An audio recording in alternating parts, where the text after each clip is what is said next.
రాజన్న సిరిసిల్ల జిల్లాలో రెండు ప్రధానమైనటువంటి మున్సిపాలిటీలు ఉన్నాయి. అందులో ఒకటి సిరిసిల్ల, మరొకటి వేములవాడ. తాజాగా సిరిసిల్లకు సంబంధించినటువంటి మున్సిపాలిటీ విద్యుత్ శాఖ ఏదైతే విద్యుత్ సరఫరా చేస్తుందో సెస్ దానికి 1,58,00,000 బకాయిలు ఉండడంతో విద్యుత్ సరఫరా నిలిపివేయడం జరిగింది. అలాగే ప్రముఖ పుణ్యక్షేత్రం దక్షిణ కాశీగా పేరొందినటువంటి వేములవాడ మున్సిపాలిటీ సైతం 2,60,00,000 రూపాయల విద్యుత్ బకాయిలు ఉన్నాయి. గత కొంతకాలం నుంచి కూడా మీ బకాయిలు చెల్లించాలని చెప్పేసి నోటీసులు జారీ చేశారు.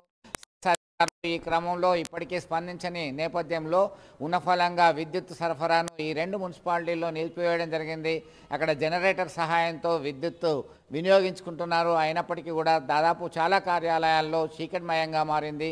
విద్యుత్ వెలుగులు నిలిచిపోవడంతో చీకట్లో పనిచేయాల్సి వస్తుంది. ఈ క్రమంలో మున్సిపాలిటీలే విద్యుత్ బకాయిలు ఇంత మేరకు పేరుకుపోయేదాకా ఉండడం ఏంటి అని చెప్పి స్థానికులు చర్చించుకుంటున్నటువంటి పరిస్థితి ఉంది. ఒకటి సిరిసిల్ల, మరొకటి వేములవాడ, రెండు ప్రధానమైనటువంటి మున్సిపాలిటీల్లో విద్యుత్ సరఫరా నిలిచిపోయి మున్సిపల్ సిబ్బంది ఇబ్బంది పడుతున్నటువంటి పరిస్థితి అయితే తాజాగా చూస్తున్నాం.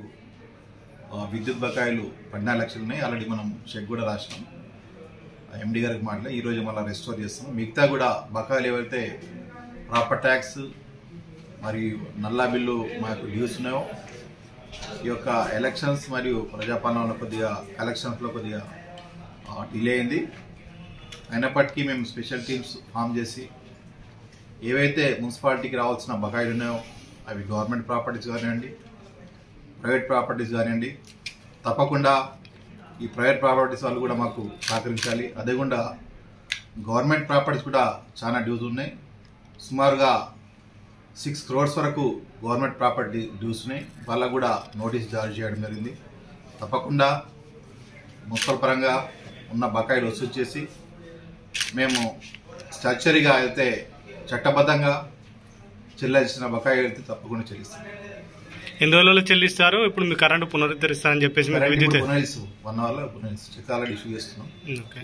1,58,00,000 అని చెప్పేసి విద్యుత్ అధికారులు అంటున్నారు. మీరు ఇప్పుడు ఎన్ని లక్షలు చెక్ ఇష్యూ చేశారు? ఇప్పుడు టోటల్ మున్సిపాలిటీ ఆఫీస్ సంబంధించి 14 lakhs ఉంది. మిగతా ఏవైతే వార్డ్స్లలో బోర్వెల్స్ ఉన్నాయో ఆ బోర్వెల్స్ కూడా పబ్లిక్ మిస్యూజ్ అయితే వాటిని కూడా మేము డి గారికి నిన్న లెటర్ ఇచ్చాం.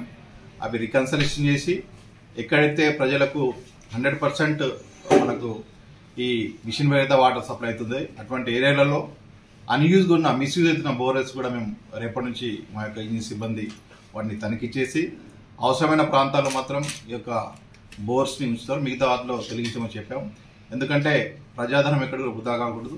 సో ఆ ఇంటెన్షన్ తోటే మేము స్పెషల్గా వాటికి స్పెషల్ డ్రైవ్ చేపట్టని డి గారికి చెప్పడం జరిగింది. ఇప్పుడు ఎన్ని రోజుల నుంచి బకాయిలు కట్టకుంటుంది మున్సిపల్ ఆఫీస్? కానీ ఇప్పుడు దోబిఘాట్ అంటున్నారు, మినీ స్టేడియం అంటున్నారు, తర్వాత స్ట్రీట్ లైట్ సంబంధించి జస్ట్ ఇప్పుడు 1 week అవుతుంది. సో 1 year నుండి బకాయిలు ఉన్నట్టు తెలిసింది. సో తప్పకుండా పేమెంట్ చేసి అవన్నీ రెస్టోర్ చేస్తాం. అప్పటి నుంచి మీకు నోటీసులు ఏమైనా సర్వ్ చేయలేదా మన మున్సిపల్కి ఆఫీస్కి విద్యుత్ అధికారులు? నోటీసులు వస్తున్నాయి కానీ అమౌంట్ యొక్క ప్రాబ్లం అండి. అమౌంట్ ఇప్పుడు ప్రాపర్ ట్యాక్స్ ఇప్పుడు స్పీడప్ అయింది. అన్ని ట్యాక్స్ కూడా స్పీడప్ అయిన బట్టి తప్పకుండా చెల్లిస్తాం. ప్రతి నెల ప్రాపర్ ట్యాక్స్ వసూలు చేస్తారు, అవార్డులు కూడా ఇస్తారు కదా సార్. ఇప్పుడు 100% కంప్లీట్ చేశారని చెప్పి అందుకే అప్పుడు ఎందుకు పే చేయలేకపోయారు? ప్రాపర్ ట్యాక్స్ మరి ఖర్చులకు తేడా ఉంటుంది కాబట్టి అది ఇబ్బంది. తప్పకుండా పేమెంట్ చేస్తాం. అదే మనం మున్సిపల్ శాఖ మంత్రి కూడా ఉన్నప్పుడు కూడా 100% ట్యాక్స్ వసూలు చేసినాము, ప్రతి మున్సిపల్ కూడా మంచి మంచి అవార్డులు వచ్చినాయని చెప్పేసి అన్నారు.